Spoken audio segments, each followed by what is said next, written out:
RBI कैसे inflation को control करता है, कौन से वो टूल्स हैं जिनको वो यूज़ करता है, कैसे वो बैंकों को कंट्रोल में रखता है, इन सारी चीज़ों को हम लोग समझेंगे। कुछ उनके टूल्स होते हैं उसको, यानी आरबीआई कुछ टूल्स यूज़ करता है, उन्हीं के थ्रू वो कंट्रोल करता है कि भाई मार्केट में इन्फ्लेशन ना बढ़े,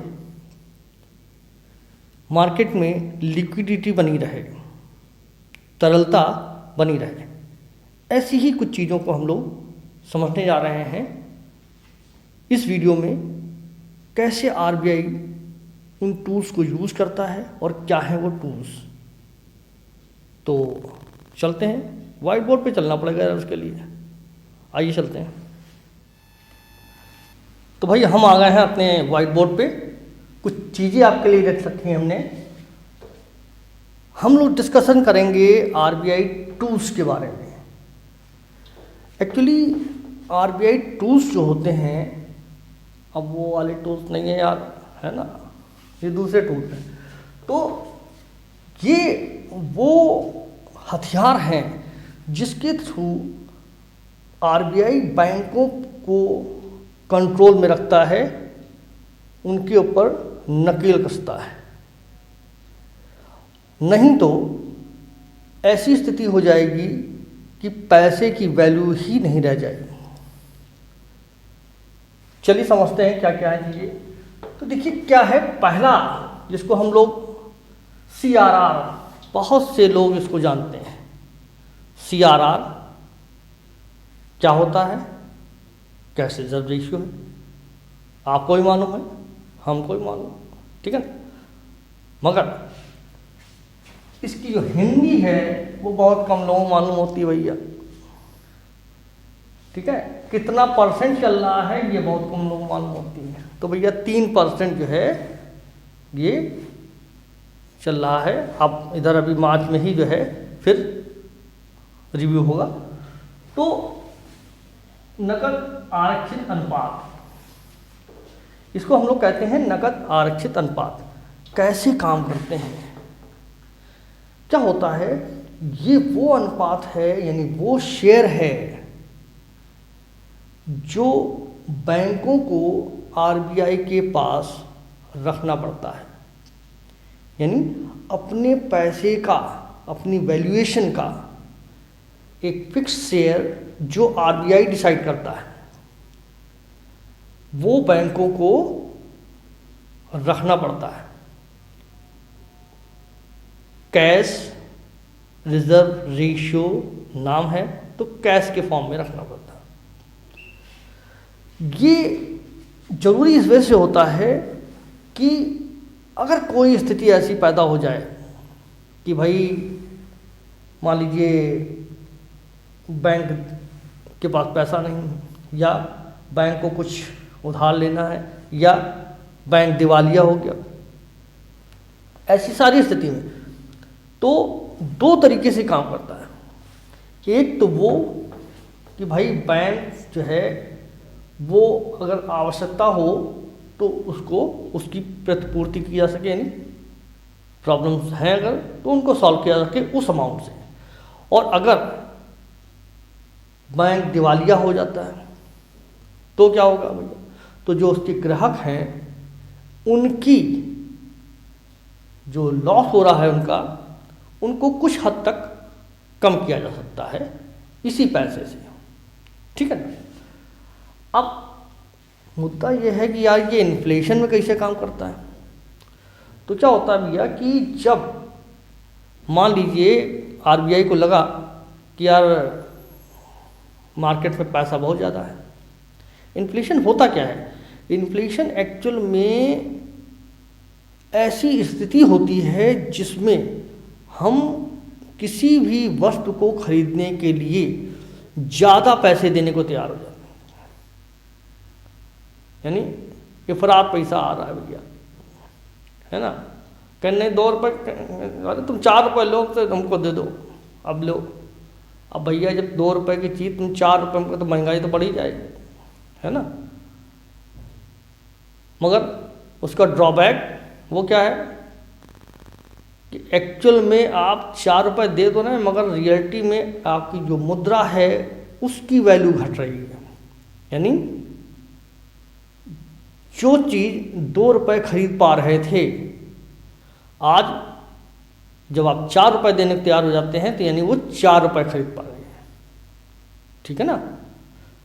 तो ऐसी स्थिति में ये आरबीआई क्या करता है कि भैया ऐसा है, जो सीआरआर है बढ़ा दो। अब जब भाई लोगों के पास ज़्यादा पैसा हो गया तो सीआरआर बढ़ा दिया। जैसे सीआरआर बढ़ाया तो बैंक को ज़्यादा अमाउंट रखना पड़ेगा आरबीआई में। अब क्या होगा, अब उसके पास तो उतना पैसा रहेगा नहीं कि भैया वो बांटे, लोन दो, चलो बुला बुला के, है ना। अब नतीजा क्या हुआ कि लोगों का जो पैसा है, यानी जो लोगों के हाथ में पैसा था वो कम हुआ, मार्केट में पैसा कम हुआ।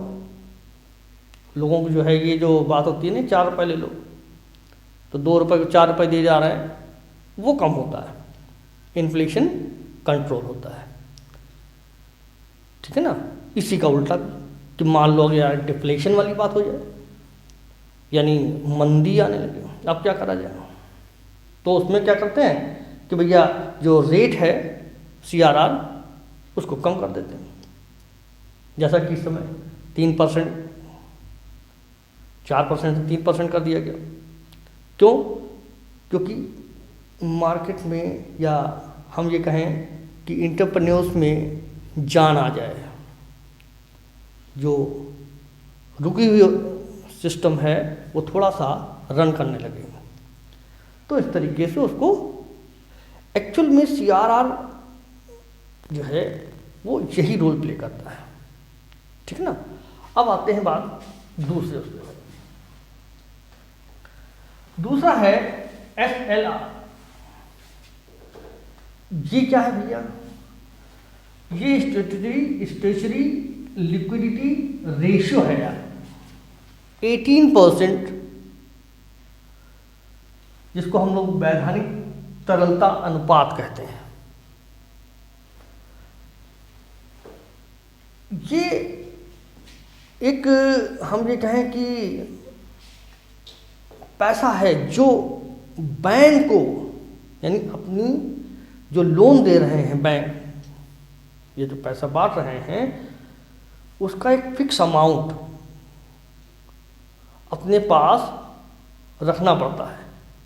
या हम ये कहें कि बैंक को एक फिक्स अमाउंट अपने पास रखना पड़ता है कि वो जरूरत पड़ने पर उसको यूज़ कर सके या उसका यूज़ किया सके, बैंक में विश्वास बना रहे। तरलता मतलब, लिक्विडिटी मतलब यानी फ्लो बना रहे पैसे का। अब भाई अगर पैसा, हम बैंक गए यार, है ना, भैया इतना पैसा निकाल लें, हमने कहा यार 1 लाख रुपया दे दो। अब बैंकर ने, हमारे पास तो है ही नहीं, पैसा खत्म हो गया, कौन जाएगा? बैंक की साख नीचे चली जाएगी कि नहीं चली जाएगी? हम तो कहें बंद करो यार मेरा अकाउंट, पैसा नहीं मिल पाएगा, फ़ायदा क्या है ना। तो ऐसे में इस चीज़ को बनाए रखने के लिए एक निश्चित अमाउंट आरबीआई निश्चित कर देता है कि भैया अपनी वैल्यू का इतना परसेंट, उतना परसेंट, 18% चल रहा है फिलहाल, तो आपको रखना ही रखना है, मतलब उतना कैश या उतनी आपको गोल्ड या उस तरह की, यानी उतनी वैल्यू आपको रखनी है। यहाँ ध्यान रखिएगा कि इसमें कोई जो ही नहीं है कि आप सिर्फ कैश ही रखें, है ना, मतलब उसकी मालियत उतनी होनी चाहिए। आप गोल्ड में रखिए, है ना, उतनी मालियत होनी चाहिए कि ज़रूरत पड़ने पर आपकी जो तरलता है वो ख़त्म ना हो, यानी फ्लो जो है वो ख़त्म ना हो। कोई आया ग्राहक आपके पास तो आप पैसा तुरंत उसको दीजिए, तभी जो है विश्वास रहेगा, नहीं तो विश्वास ख़त्म, है ना। तो विश्वास बनाए रखने के लिए भी ये किया जाता है। अब जैसे यार इसकी बात कर लें तो इसमें भी यही है कि अगर इसको थोड़ा सा घटा बढ़ा दिया जाए अब जैसे बढ़ा दिया गया, तो अब भैया बढ़ा दिया गया तो जाहिर सी बात है कि अब बैंक को और ज़्यादा होल्ड, अभी 20% कर दिया है तो और ज़्यादा रोकना पड़ेगा, यानी उस अमाउंट को वो छू नहीं सकता। जो बांटने वाली बात है, छूने का मतलब ये है कि वो बांटने वाली स्थिति नहीं रहेगी। अब जब नहीं रहेगी तो भैया क्या होगा कि ये रुक जाएगा पैसा कि नहीं, जैसे ही पैसा रुका फिर फ्लो ख़त्म मार्केट में, यानी इन्फ्लेशन कंट्रोल। इसके बाद एक और है जिसको हम लोग रेपो रेट कहते हैं। ये भी बहुत अच्छा टूल है आरबीआई का। इसको वो यूज़ करता है कब? एक्चुअल में ये क्या है, ये एक हिसाब से जैसे हम लोग लोन लेते हैं तो भाई कुछ % बैंक को देते हैं, ठीक इसी तरीके से, क्योंकि आरबीआई जो है वो बैंकों का बैंक है, तो जितने भी बैंक हैं जब ज़रूरत पड़ती है तो भैया उन्हीं के पास जाते हैं, वो जो चीफ बैठे है ना आरबीआई। अब उनके पास गए, साहब हमको पैसा दे दो, मेरे पास पैसा नहीं, तो आरबीआई कहता ठीक, हाँ ले जाओ यार, हमको क्या, मगर कुछ पैसा हमको देना पड़ेगा यार, है ना, ऐसे नहीं देंगे हम, कुछ इंटरेस्ट देना पड़ेगा। वही जो है तो आरबीआई क्या करता है कि एक फिक्स अमाउंट का इंटरेस्ट जो है वो डिसाइड कर देता है। 4% फिलहाल चल रहा है, तो वो डिसाइड कर देता है, और वो जो है वैल्यू जो है, अब आपने कुछ लोन लिया तो उतना 4%, अब वो भी कुछ भी आपने लिया उसी के हिसाब से आपको 4% देना पड़ेगा आरबीआई को। अब क्वेश्चन ये आता है कि यार ये तो ठीक है, ये फिर इन्फ्लेशन में कैसे काम कर रहा है, मुद्रास्फीति में कैसे काम कर रहा है, आप बताते हैं। अब क्या हुआ कि भाई जैसे हम लोग मान लेते हैं, जैसे मैं बैंक हूँ, है नहीं मतलब समझना है, तो मैं बैंक हूँ, मैं आरबीआई हूँ, आप कोई बैंक जनरल, चलो पुराना मानो, अपने समझ लो तुम आरबीआई हो, मैं सिंपल बैंक हूँ। हम गए भैया आपके पास, जब रेट कम है, ध्यान दीजिए, जब रेट कम है तो हम ज़्यादा अमाउंट उठा सकते हैं। अगर 2% हो तो हम ज़्यादा अमाउंट लाओ भैया, इधर लाओ, तो उतने हम बांटेंगे, जितने बांटेंगे नतीजा क्या होगा कि हम, क्योंकि हमको भी तो भैया, हम जब बांटेंगे तो हमको भी तो कुछ मिलेगा।